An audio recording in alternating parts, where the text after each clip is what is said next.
My garage door was standing wide open when the taxi dropped me off. Not unlocked. Open. 6 days out of Hurley Medical Center. 6 days since a surgeon opened my chest and my heart stopped on the table for 11 seconds before they got it going again. I was still moving like a man twice my age, one hand on the mailbox, one hand on my ribs, and I looked up that driveway expecting to see the only thing in this world that was still fully mine. The garage was empty. Swept. Bare concrete, still damp from a hose. 40 years of my life used to sit under those fluorescent lights. Every one of those cars had a name before it had a price, and in the 3 weeks I was fighting to keep my heart beating, someone I trusted with a house key decided he already knew how the story was going to end. But let me take you back to where this started. My name is Gerald Whitfield, 66 years old. Flint, Michigan, born and raised, 34 years on the line at the Buick plant before my knees gave me an excuse to retire. I never needed much. A house that was paid off, a workbench, and 7 cars in that garage that my late wife Margaret and I built back up from rust and ruin, one bolt at a time, over almost 30 years of Saturdays. The '67 Corvette Stingray was hers, really. Bahama blue paint we mixed and matched 3 times before it looked right. She used to sit in that passenger seat with the windows down and tell me it was the only place in the house she could hear herself think. Margaret's been gone 4 years now. Those cars are the closest thing I have left to hearing her laugh. My grandson Tyler is 23, my son Mark's boy. Good kid, or so I believed. A little lost since he dropped out of community college, working part-time, living at home. When the chest pain sent me to the ER and the doctors said it was my heart, bypass surgery, minimum 3 weeks of recovery, Tyler was the one who showed up first. Offered to check the mail, water the plants, keep an eye on the house while I couldn't. I gave him my spare key without a second thought. He was family. That was the whole problem with how I thought about it. Second week in the hospital, Tyler visited with a gas station bouquet and a question that struck me as strange only later. He asked, almost offhand, what would happen to all that stuff in the garage if I didn't make it through recovery. I laughed it off, told him not to be morbid. He smiled and changed the subject so smoothly I forgot about it by the time he left the room. Third week, still in cardiac rehab, my neighbor Dale texted me a photo of a flatbed truck backed into my driveway. "Everything okay, Gerald? Saw this yesterday afternoon." I told myself it was probably a donation pickup Tyler arranged, old furniture from the basement. I had a chest full of stitches and a heart that still skipped when I stood up too fast. I didn't have room in me to imagine the worst, so I didn't. The day I came home, the garage was empty.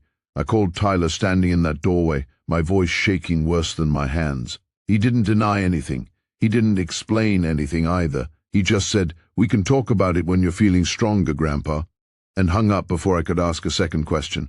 That's when I understood. Trust, I've learned in 66 years, works exactly like the timing belt on that Corvette. You never see it while it's doing its job. It just turns quiet and steady, keeping everything in sync, and you forget it's even there holding the engine together. Until the day it snaps, and when a timing belt goes, it doesn't just stop turning, it takes the whole engine down with it, pistons and all. I went looking for my title paperwork that night. The folder was still in the filing cabinet, but the photocopies of the signed titles, the ones I always kept as backup, were gone. 10 days later, my phone rang. A number I didn't know. A man named Frank Delgado, a used car dealer out of Saginaw, said he'd been losing sleep and needed to talk to me directly. He told me Tyler had brought him all 7 cars over 2 visits while I was still in the ICU, sold the entire collection, including Margaret's Corvette, for $41,000. The collection was insured, appraised 18 months earlier, at just under $380,000. Delgado said Tyler showed him a copy of a limited power of attorney I'd signed before surgery, a real document but one that only covered emergency medical decisions, nothing financial. He said Tyler had traced my signature off an old birthday card onto the title transfer forms. And then Delgado told me the line that I still hear some nights before I fall asleep. He said Tyler had shrugged at him in the parking lot and said, "Honestly, he's 66 with a bad heart. He's probably not walking out of that hospital anyway. Might as well get ahead of it." My own grandson had priced my death before the doctors had a diagnosis. Delgado said he'd seen the recovery photos my daughter-in-law posted on Facebook, me alive walking with a cane in front of my house, and it hadn't sat right with him since. He said he still had 5 of the 7 cars on his lot, untouched, and he wanted to make it right. I didn't raise my voice. Not at Delgado, not at Tyler, not at my son when I finally told him what I knew. I've never been a man who needed volume to be heard. I hired a lawyer and filed a police report for exactly one thing, the forged signature on the title transfers. Not to destroy my grandson. To reclaim what was mine, cleanly, on paper, the way it should have stayed in the first place. Delgado cooperated fully and sold the 5 recovered cars back to me near his own cost. I used what was left of my pension savings to cover it. The Corvette came home first. At Thanksgiving, I waited until everyone had a plate in front of them.